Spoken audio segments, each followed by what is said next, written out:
Meghan Markle sat quietly in the green room of BBC's London studios. Her hands rested on her lap, fingers carefully folded. But her thumb trembled slightly. She noticed it and clenched her hands tighter, trying to stop it. The room smelled of makeup, new carpets, and nervous tension. She had done talk shows before, but this one felt different.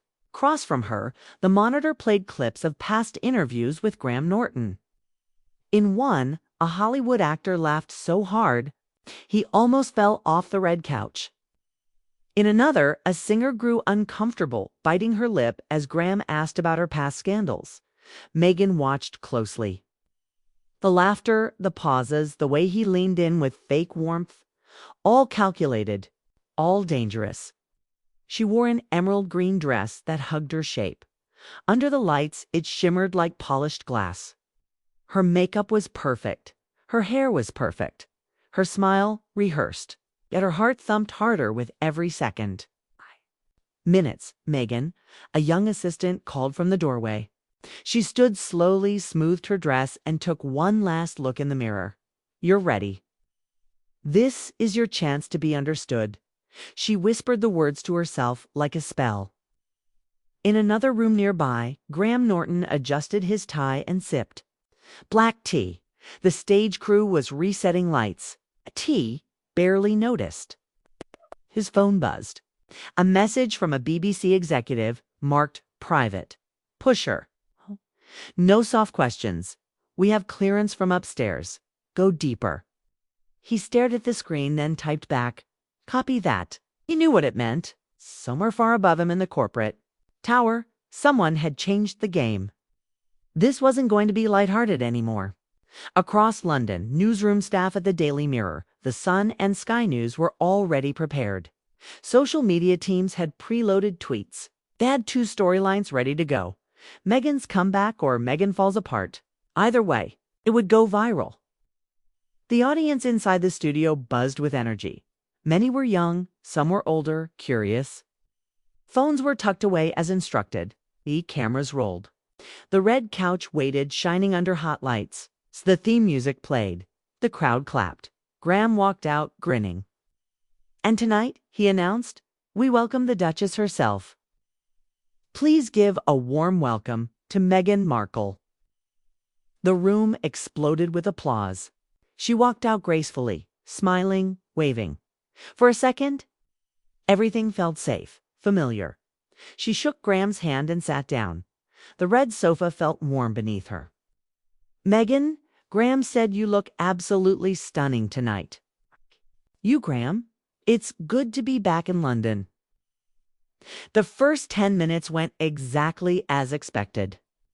He asked about her podcast, her charity work, her thoughts on raising kids in California. She made a few jokes. He teased her about the British weather. The crowd laughed. She laughed too. It felt like a win. Then the shift came. So Graham leaned in. His tone changed. Still soft, but serious. "I think a lot of people are wondering, and I don't mean to stir the pot, but do you feel like you ever really understood what it meant to be part of the royal family when you first stepped into it?" The audience went quiet. Meghan blinked. Her smile faded just a little.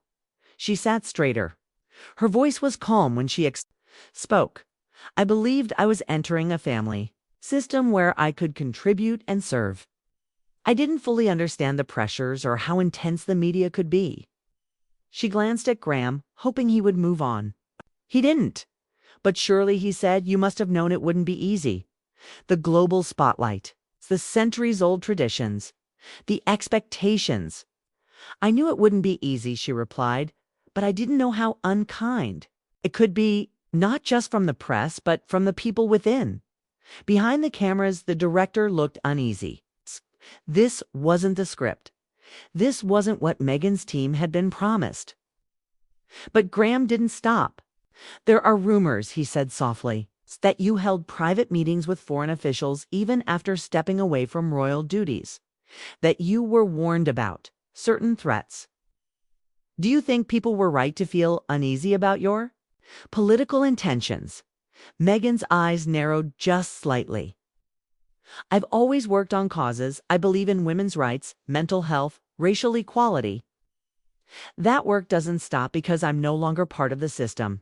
Even if that work crosses borders, Graham asked. She opened her mouth, then paused. The crowd noticed. Graham noticed. A moment passed. Then another. In a newsroom miles away, an editor barked. She's blinking too much. Zoom in. Back on the red couch, Meghan finally answered. We live in a global world, Graham. Justice and change can't be limited by geography. He smiled politely, but his eyes were sharp. A shark in still water. Well said, he nodded. But some would say you were warned that there were concerns from both US and UK officials. A hush fell over the studio. Meghan looked down. Her hands were shaking now, just slightly. She blinked fast and exhaled. When she looked back up, her voice was firmer. I've been warned about many things. I've also been lied to, betrayed, and silenced. A single tear escaped her left eye. She didn't wipe it. She let it fall. Graham sat back slowly, watching her. He didn't say anything. He didn't have to. The audience sat frozen. Lights hummed above them. Cameras zoomed in closer. The broadcast was still live. And somewhere in a government office, neither Meghan nor Graham could see, phones were ringing. The real show had just begun. The silence inside the studio stretched for a few seconds, but it felt like minutes. Meghan sat still, a tear on her cheek. The audience didn't know whether to clap, gasp, or stay quiet. Graham gave a brief smile as if to lighten the mood, but his eyes told a different story. He wasn't done. Well, he said softly, you've certainly given people a lot to think about. Meghan nodded, her voice barely above a whisper. That's all I ever wanted. But just as it seemed the tension might ease, Graham flipped to a new page in his notes. There's been some talk, he continued, about your time after. Stepping back from royal duties, specifically about your meetings with government officials in the US and abroad. I have to ask, Meghan, were any of those meetings political in nature? She blinked slowly. Graham, I've met with leaders, yes, but always in the context of human rights and charitable work. He pressed on. Some would argue that your conversations went beyond that. That you crossed into diplomacy unofficial, unapproved. That you blurred the line between advocacy and influence. Meghan looked to the audience for a moment. Their faces were unreadable. I never spoke on behalf of any government, she said firmly. Not the US, not the UK. Everything I did was public and well documented. But Graham wasn't. Relying on public records. He had something else. He pulled out a printed sheet of paper and glanced at it. In September last year, you attended a closed-door roundtable in Geneva. Present were 3 UN delegates, a cybersecurity advisor from Brussels, and a former MI6 analyst. Was that just charity work? Meghan's expression changed. Her jaw tightened. That meeting, she said slowly, was about humanitarian protections for women in conflict zones. But it wasn't public, Graham said. And it wasn't listed on your official calendar. She didn't respond. Across London, in the control room of BBC's Global News Division, red warning banners appeared on internal dashboards. Meghan interview escalating. Editors and producers gathered around screens. Social media teams began drafting emergency headlines. The interview was no longer just entertainment, it had crossed into political territory. Back in the studio, the audience grew restless. Some shifted in their seats. A woman in the third row whispered, "Did he just say MI6?" Graham noticed the shift and kept pushing. There's also a video never aired, showing you speaking to U.S. Senator Colin Briggs behind closed doors during a summit in Montreal. He called your ideas on transatlantic surveillance ethics, and I quote, "frankly, ahead of what even Congress is willing to say out loud." Meghan's eyes darkened. I don't answer to Colin Briggs, she said sharply. And I'm not responsible for what he says. But did you have those conversations? Yes, about privacy, about control, about how people, especially women of color, are being watched and manipulated by powerful systems. Her voice cracked slightly, but she held her ground. In Montecito, Prince Harry sat alone in his study, watching the live feed on a laptop. His fists were clenched, his phone in his lap. His calls to the BBC hadn't gone through. He knew this. Wasn't the interview Meghan had agreed to? Someone had changed the script? Someone with power.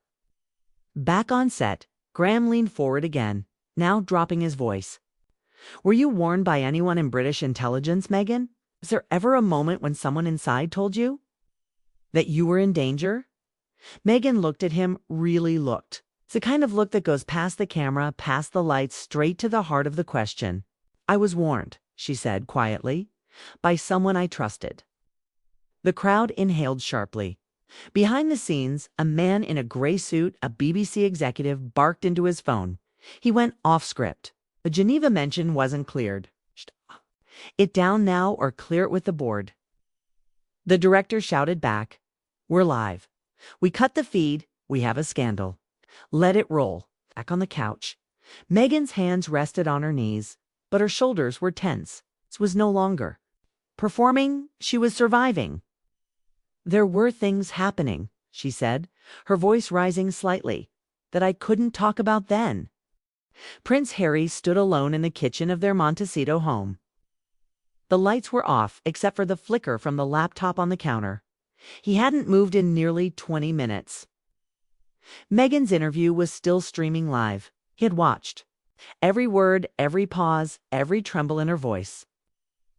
He had seen this before, the public pressure, the manipulation, the cold smiles behind soft questions. But tonight felt worse. She wasn't just being questioned. She was being exposed. He tried calling again, the BBC's main number, then the producers, then her security team. Every call went to voicemail. He slammed his hand against the marble. Counter, damn it. In London, inside the BBC studios, Meghan sat silently. The commercial break had begun, but the cameras were still recording for the international feed. A makeup assistant leaned in to touch up her cheek, but she waved her away. Graham Norton sat across from her, eyes still locked on the tablet in his hand. The message he had received just minutes ago had stunned him. This was the document, the Sussex dossier. He had only read the first few lines, compiled by Joint Security Coordination Office subject. Markle. Meghan. Activity, cross-border influence, risk level, Amber Tour.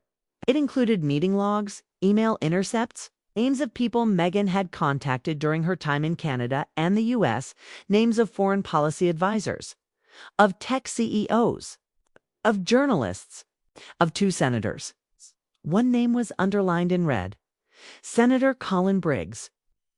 Graham wasn't sure what shocked him more, that someone had leaked this to the BBC mid-interview, or that they clearly wanted him to read it on air. He looked at Meghan.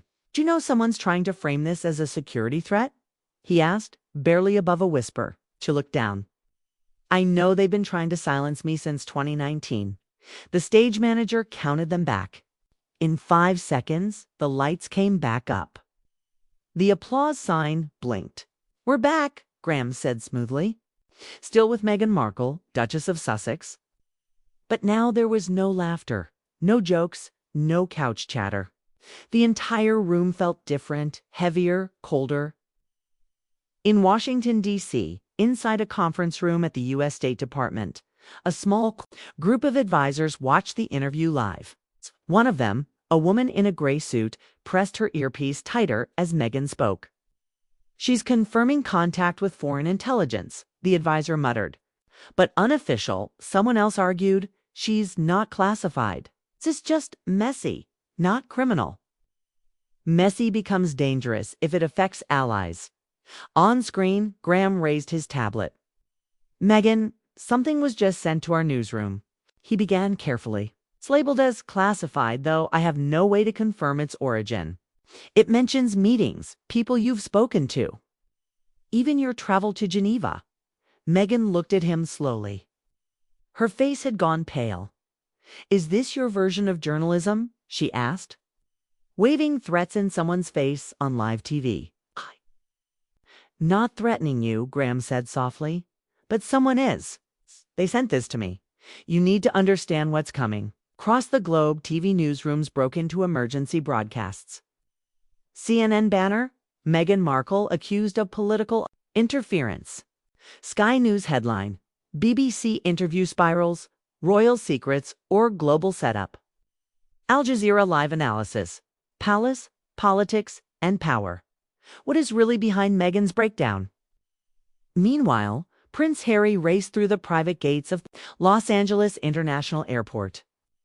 He wasn't waiting for protocol. He was boarding the first available flight to London. 2 bodyguards followed close behind. His phone buzzed again. A new message from a blocked number. You should have stopped her. Now it's too late. Harry stared at the screen. His jaw tightened. He didn't reply. Back in the studio, Graham lowered his voice. There's something else, he said. It says a former intelligence operative tried to warn you last year. Is that true? Meghan nodded slowly. Hey, he told me I was being watched. That some of the press leaks, the ones about my private emails, my security, weren't coming from journalists. They were coming from inside. Inside where? Side government agencies, she said quietly. Side places I thought would protect us. Gasps rippled through the audience. Graham leaned back. For once he seemed unsure what to say. Then he looked into the camera. This is no longer just an interview. The broadcast continued, but people had already started recording it on every device possible. In living rooms, in taxis, in embassies. It wasn't just about Meghan anymore. It was about who controlled information, who controlled access, and who had the power to destroy reputations with a whisper. Suddenly, an assistant ran on stage, whispering into Graham's ear. He nodded. We've just been informed that the Prime Minister's press office has called for a response to this interview, he said aloud. They're asking the BBC to suspend this segment from future replays. Meghan let out a dry laugh. Of course they are. Outside the studio, protesters had already begun to gather. Some waved British flags. Others carried signs. Protect free speech. Leave Meghan alone. Who's watching the watchers? The BBC's newsroom exploded with calls. Legal teams scrambled to prepare statements. The royal family, watching from a private estate, remained silent. But in an encrypted message group of foreign journalists, one anonymous user posted, "This isn't just about her. It connects to Geneva, to Brussels, to Riyadh. This is the leak we've been waiting for." No. And in a shadowy office. In central London, a man in a dark suit closed a laptop. She said too much, he muttered. Then he picked up a burner phone and made a single call. Activate the next phase. The world was watching. But it still didn't know what it was watching yet. In the control room of the BBC's London studio, alarms were flashing silently across the main monitors. One of the producers leaned forward and pointed to a blinking red icon. Email just came in, she said. No subject line, no sender ID. It bypassed the firewall. The assistant director clicked it open. A file appeared. File name, Sussex-dossier.pdf, attach note. Broadcast it or bury it. Either way, it ends tonight. The room fell quiet. Get legal, the director said. Now, inside the studio, Graham was still live on air, facing Meghan Markle. Her shoulders were tense. Her eyes looked dim under the bright lights. Her hands were motionless in her lap, but her breathing was shallow. Graham's tablet buzzed. A message appeared. New. Document incoming. Confirm before reading. He hesitated, then glanced to the producer's booth. They nodded once. Permission granted. He looked at Meghan carefully. Something just came in. Want to be fair and say I'm going to read it out loud? Meghan's face didn't change, but her eyes flickered. Do what you need to do, she said. almost too quietly to hear. The audience shifted uncomfortably in their seats. Some leaned forward, some looked stunned. One woman in the front row whispered, "This is going too far." Graham cleared his throat. The document marked as a classified intelligence summary. Again, we cannot confirm the origin, but it claims that over the past 2 years you've been in contact with multiple former intelligence agents, political advisors, and high-level tech executives with access to military-grade surveillance. Meghan's jaw locked. It claims, he continued, that you held unregistered talks with foreign diplomats in Geneva, Washington, and Toronto. That these conversations involve policy suggestions related to data rights, military logistics, and national cybersecurity. I never Meghan started, but Graham gently held up his hand. I'm not saying it's true, he said, but someone clearly wanted this read tonight. Meghan looked directly into the camera. Then let me say this to whoever sent it, you're not going to scare me. In the BBC control room, the legal team had joined the feed. One lawyer whispered, if this is authentic, it's not just a tabloid story anymore. It's a breach of protocol on live air. Outside the studio, the street had filled with flashing cameras and yelling voices. Protesters, reporters, counter-protesters, police had started blocking traffic. In Washington, the U.S. Department of Justice was holding an emergency call. Meghan's name had appeared in too many cables, too many leaks. Now it was on international television. At Heathrow Airport, Prince Harry was standing in line for private immigration screening. His phone lit up again. He opened it and saw a video clip. 10-second loop. Meghan's face on live TV, tear-streaked, silent as Graham read the leak. He gripped the phone tightly and shoved it into his coat pocket. I need a car. Direct to BBC Studios, he told his assistant. Inside the interview, Graham pressed on. It's also a section that says, a whistleblower, codenamed Falcon, has tried to alert the government that you were being followed. That they sent a memo to MI5 last year, that it was ignored. Meghan nodded slowly. That part's true. The audience gasped again. I met him in Brussels. He told me there were people inside the system who didn't want me speaking to foreign journalists, that they had traced my travel routes, my phone records, even conversations with women's rights lawyers in the Middle East. Graham looked. Visibly disturbed now, this is beyond personal. This is intelligence warfare. Yes, Meghan said, her voice steady. And it started when I spoke out. When I stopped being quiet and started being inconvenient. Graham looked down at the tablet again, then stopped reading. There's more, he said. I won't read it, not until it's verified. Meghan gave a small nod of thanks, but she looked exhausted. Outside the studio, BBC security had gone on lockdown. By dawn, the entire world had seen the interview, or at least the parts that weren't blacked out. Clips of Meghan's trembling voice, her open accusations. And the mention of Falcon had exploded across every major news platform. Screens, in airports, train stations, and hotel lobbies looped the same image. Meghan Markle, tear-streaked and defiant, staring straight into the camera. In Washington, D.C., a convoy of black SUVs pulled up to the State Department.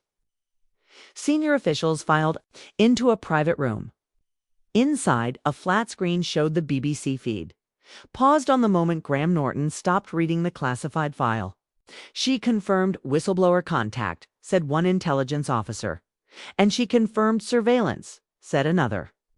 Which, to be clear, never received official clearance through diplomatic channels. A third leaned forward.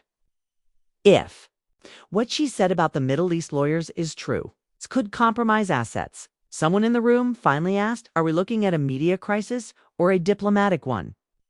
The answer was silence.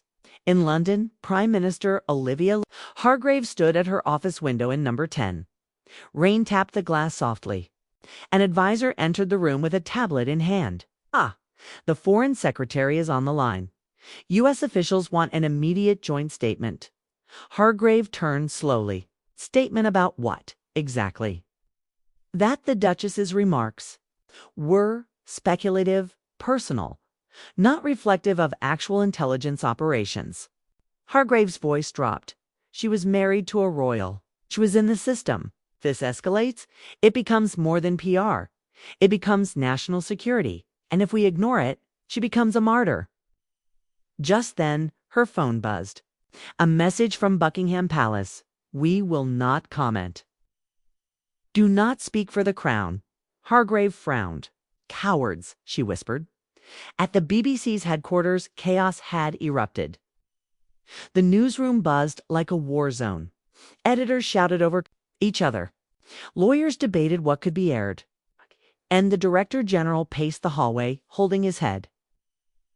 The Sussex dossier is real, one of the producers said. I've matched 3 points to MI5 briefings. It's legit. But who sent it? The director snapped. And why now? Across town, Prince Harry sat inside a dark SUV outside the BBC studio. His jaw was clenched, his fingers tapping his knee rapidly. Meghan was inside, finally off camera, surrounded by her security and a BBC lawyer. Her hands trembled as she held a cup of tea she wasn't drinking. You need to leave, ma'am, the security chief said gently. There's a safe house prepared, out of city limits. No, she said. I'm not running. Harry entered the room a moment later. Meghan stood when she saw him. They didn't speak right away. He simply walked over, took her face in his hands, and whispered, You were brilliant. She didn't smile. She only nodded. Graham Norton, now off the set and out of his host persona, entered quietly. He looked shaken. Why didn't you stop reading? Harry asked. Graham met his eyes. Because someone didn't want me to. And I don't think that someone works for me. Meghan stepped forward. They've been waiting for this moment. To either discredit me or expose me. They didn't care which one happened, just as long as I became the story. Harry turned to her. And now you are. Meanwhile, inside the European Parliament in Brussels, a group of MPs called an emergency session. The leaked details of Meghan's past meetings had included brief notes about an eye surveillance charter, something several governments had denied even existed. One of the MEPs, a former cyber defense lawyer, held up a printed page. This document matches notes from an off-the-record summit last winter, she said. Are we to believe a former royal has more access to truth than our elected officials? A German delegate replied dryly, Apparently, yes. At the United Nations in New York, diplomats exchanged tense glances in a private lounge. If she's telling the truth, whispered a Canadian ambassador. Then MI6 has been watching not just her, but also our internal reforms. A French official replied, and if she's lying, then someone's still feeding her classified intel. Either way, someone in London has lost control. In Riyadh, a Saudi digital minister received an urgent note. Meghan's 2022 speech on women's rights had been quietly monitored. Now, her claim that Middle Eastern lawyers were under surveillance triggered alarms. Several known activists went offline within hours. Back in London, Meghan and Harry left the BBC through an underground exit. They were escorted into an unmarked van with tinted windows. The driver said nothing, only nodded. Where are we going? Harry asked. To a place outside the city, replied the security chief. Private estate, no signals. We'll be safe there. Harry glanced at Meghan. She looked out the window, lost in thought. They'll twist this, she murmured. I'll say I made it up. That I'm paranoid. Harry shook his head. It's too late for that. It's already global. In the back of a pub in Brighton, an investigative journalist sat at a laptop. He had once interviewed an MI6 whistleblower. Now that same source had sent him a message, she's not lying. But she doesn't know the whole truth. None of them do. Attached was a single sentence. They were never tracking her. They were tracking who she met. And beneath that, a name, Project Tyndall. As the sun set over London, a BBC executive entered a private boardroom with a sealed envelope. Inside was a handwritten note. What comes next will make this look Like a warm-up, the fallout had begun, and no one knew where it would end. Hours after the interview aired, the world was split in two, those who believed Meghan and those who wanted her silenced. In a secure country estate outside London, Meghan and Harry sat in silence as night fell. The living room was dim, firelight casting shadows on the walls. Their phones had been taken. No internet, no contact with the outside world. But Meghan's mind was racing. There was more in that file, she whispered. Graham didn't read all of it. Harry nodded. He hesitated. Something scared him. A knock at the door broke the quiet. Two plainclothes intelligence officers entered the room, one British, one American. Both flashed badges but didn't introduce themselves by name. "We're here for your safety," the British officer said. "And to clarify some of the accusations made during the interview," added the American. Meghan crossed her arms. "Which part are you here to clarify? The surveillance, or the fact that I wasn't supposed to survive my own truth?" Neither officer answered. Instead, they handed her a folder. Inside, surveillance photos of her 2022 meetings in Geneva, Washington, and Abu Dhabi. Notes, transcripts, everything she had claimed, documented. "This isn't to threaten you," the British officer said calmly. "It's to show you what's already known." Harry leaned forward. "Then why come here?" The American officer spoke next. "Because someone inside the system wants to help you. But they want something in return." Meghan narrowed her eyes. "Who?"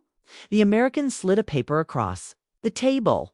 It showed an image of a woman in a hospital bed, face obscured, along with the name Alina Mahdi, cyber analyst, Sptiborn, former MI6 subcontractor. She leaked information about the Falcon program 5 years ago, the same program you just exposed. She vanished after a failed extradition. "She's alive," Meghan whispered. The British officer nodded. "Barely, but she wants to. Meet you tonight. You leave in an hour." In a hidden medical clinic outside Manchester, Alina Mahdi waited under a false name. Her room was cold, white, empty, except for a monitor beeping slowly. When Meghan arrived, she was escorted in alone. No cameras, no security, just her and Alina. Alina looked older than her age, thin, worn, but her eyes were clear, alert. "Shouldn't have done it on live TV," Alina said softly. "I didn't have a choice," Meghan replied.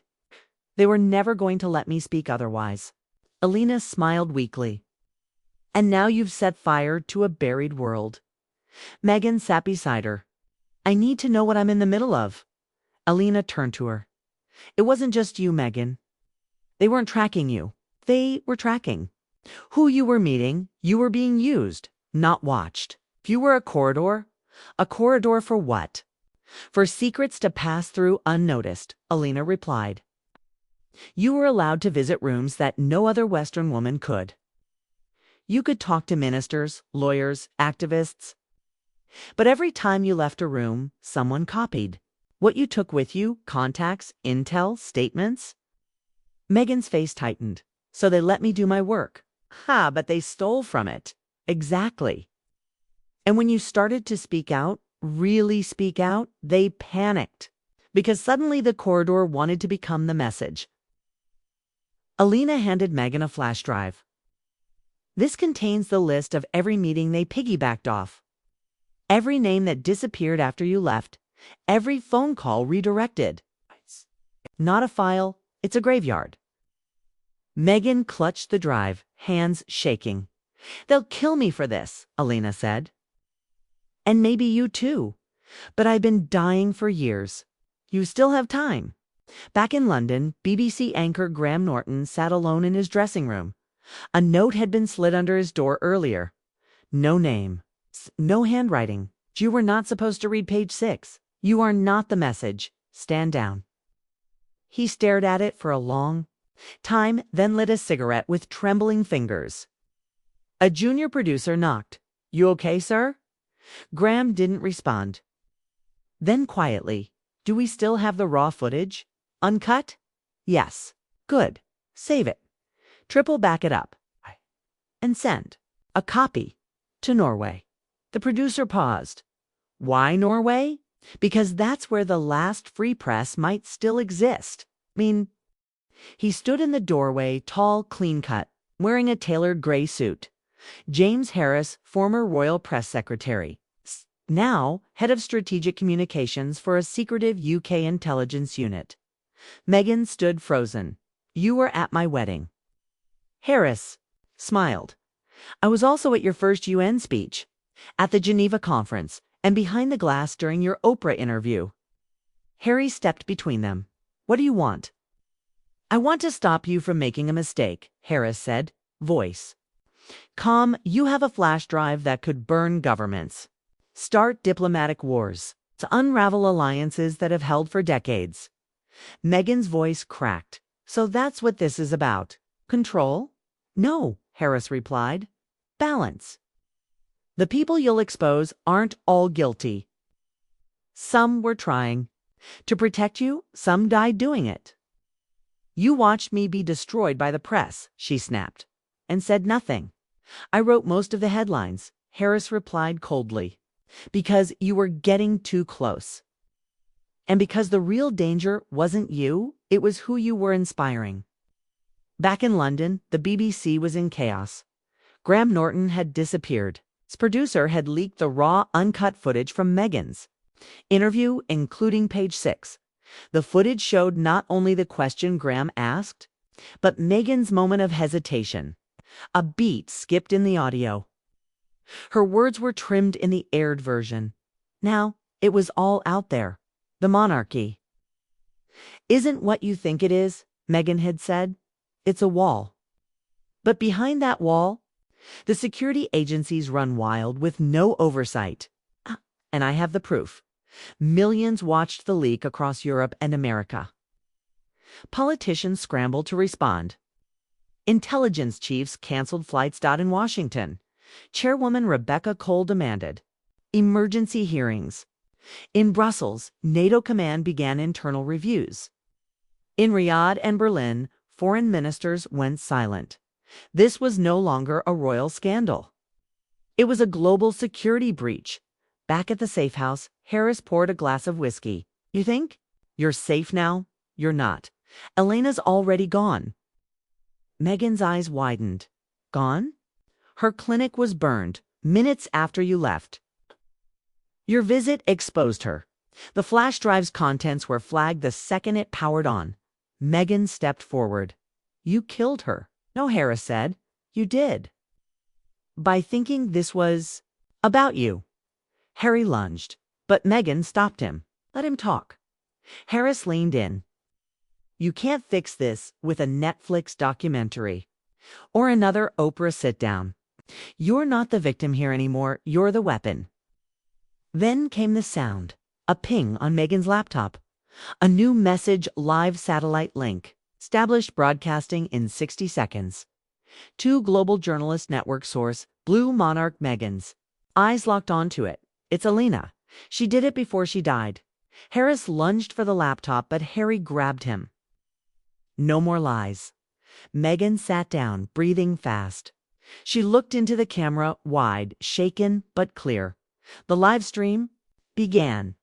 My name is Meghan Markle, she said, and I have been used by governments, targeted by the press, and betrayed by those closest to me. But this is not a personal story anymore. This is about what's happening in your name, behind your flag, under your silence. She held up the flash drive. This contains records of international surveillance, state-sponsored manipulation, and political operations that used my humanitarian work as cover.